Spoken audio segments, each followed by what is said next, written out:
It's Sunday night, and I am preparing myself mentally for the week ahead.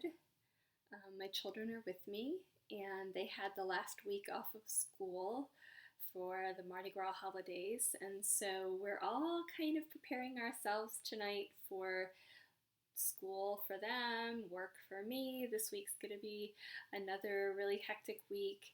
I've been doing a ton of thinking this weekend about how to start working out some time in my schedule to put together some of these ideas and put work into those ideas alongside all the other work that I have to do.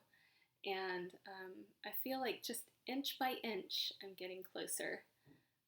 But for now, it's been just nice to have a weekend that has been, in many ways, just kind of unscripted for all of us. Just, being able to sleep, not having early morning obligations, just kind of having a peaceful weekend for the most part.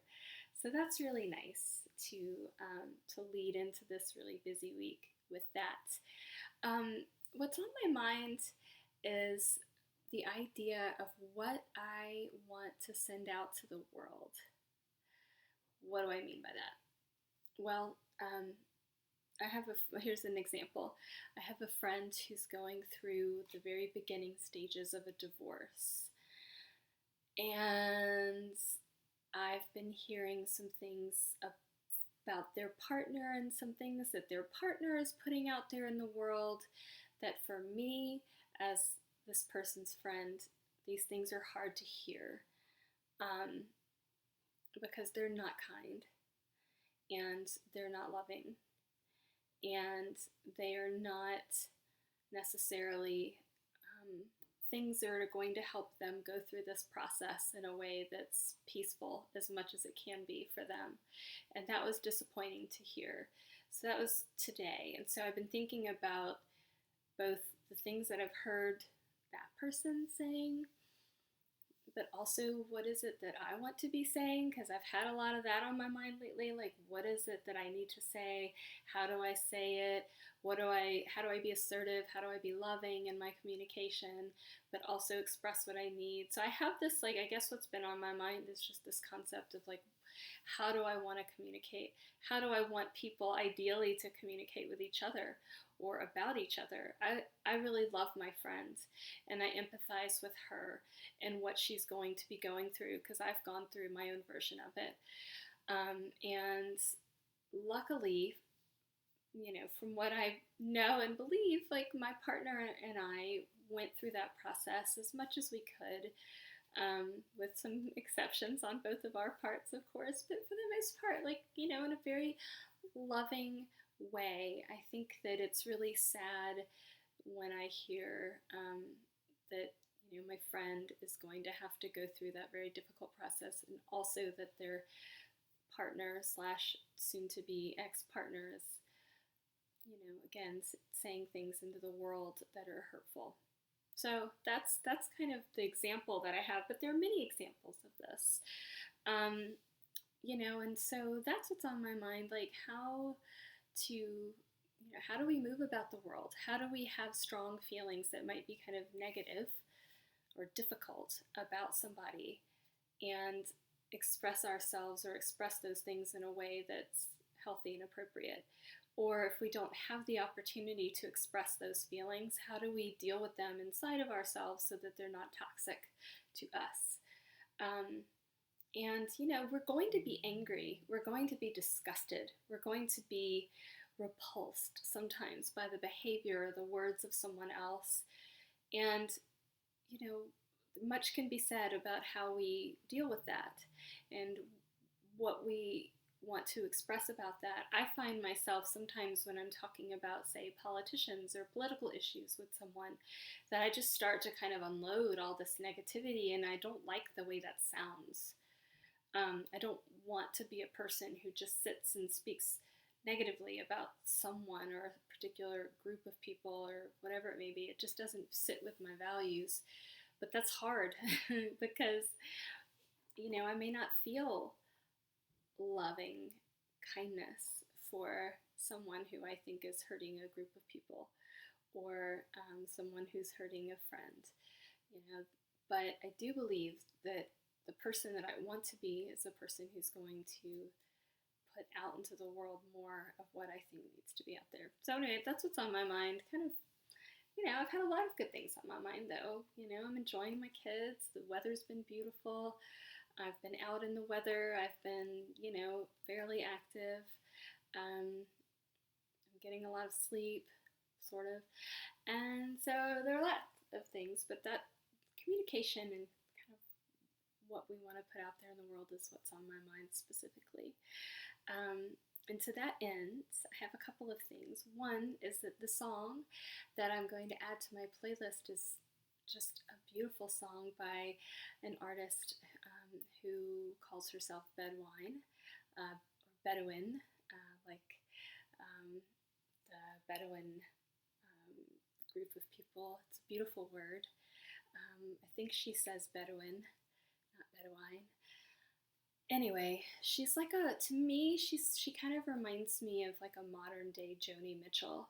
She has a deep, resonant voice, and she just sings with her guitar and makes songs that are just lovely. And she did play the Newport Folk Festival last year, but unfortunately I didn't get to see her. I don't remember why, but I've really been listening to her music a lot the last few days. And there's a song that she sings that's called Nice and Quiet. And it's just a lovely tune. And if you kind of listen to the lyrics, it sounds like it's really about a difficult relationship, and that she's trying to find a way to just be, in her words, nice and quiet for that person, which in my mind feels like she's putting out some loving kindness to this person, even as she struggles with whether or not that relationship might be healthy or might move forward. And I just think it's really a lovely sentiment. And the song itself is beautiful because her voice is it's just like a, I don't know, I'm trying to think of a great metaphor, but it just feels like a nice warm blanket. So, Nice and Quiet by Bedouin is going to be the song that I add to my playlists, and it kind of is my vibe tonight as I try to calm and get quiet for the end of my weekend and to start my week. And speaking of loving kindness, there are many versions of loving kindness meditations out there in the world. And loving kindness meditations can be used in several ways. They can certainly be used toward oneself, right? So they're like mantras that you say, like I love to use in some of my exercises that I do. But in the context that I've often heard them, it's often about directing loving kindness to people out there. Often they are used as part of forgiveness work, although forgiveness is its own separate topic. Loving kindness meditations, when directed at someone that a person has really difficult feelings or difficult experiences with, or kind of some negative stuff floating in their mind or their heart about that person. Loving kindness meditations, when directed in one's mind at that person that for them is a difficult person for whatever reason, can be really powerful medicine for the person who's sending it out there. So loving kindness meditations in this context are just simply mantra meditations that are just designed to put a person, the one I'm going to practice tonight just uses the pronoun he, but if a person were doing a loving kindness meditation about someone that they might have some difficult feelings about, or complicated feelings about, or mixed feelings, or whatever it might be, you would use their name instead of the pronoun. But when I demonstrate this, I'm going to use the pronoun he. So a loving kindness meditation is ideally done when you want to practice sending out into the world, specifically toward another person, loving kindness when that might be the most difficult thing for you to do. It's really good medicine. It's good therapy. And, a lot of people believe, and there's some research out there to suggest that, sending positive messages to people who are struggling actually can have results, right? Some people would call that praying for someone. Some people would say sending specific loving kindness meditations to people can't hurt. And again, it's certainly good for the person who's sending it, if not for the person who is receiving it, which I put in quotes. Because, who knows whether they're metaphysically receiving it, but at least you're sending things out into the world. So I'm going to demonstrate what a loving kindness meditation is. And of course, as with any meditation, if a person wants to do this, you would start by bringing some good cleansing breath to yourself, to focus your mind, at least in the beginning, on your breath and away from whatever's in the room, bringing a sense of peace into your own body as you start to do these mantras.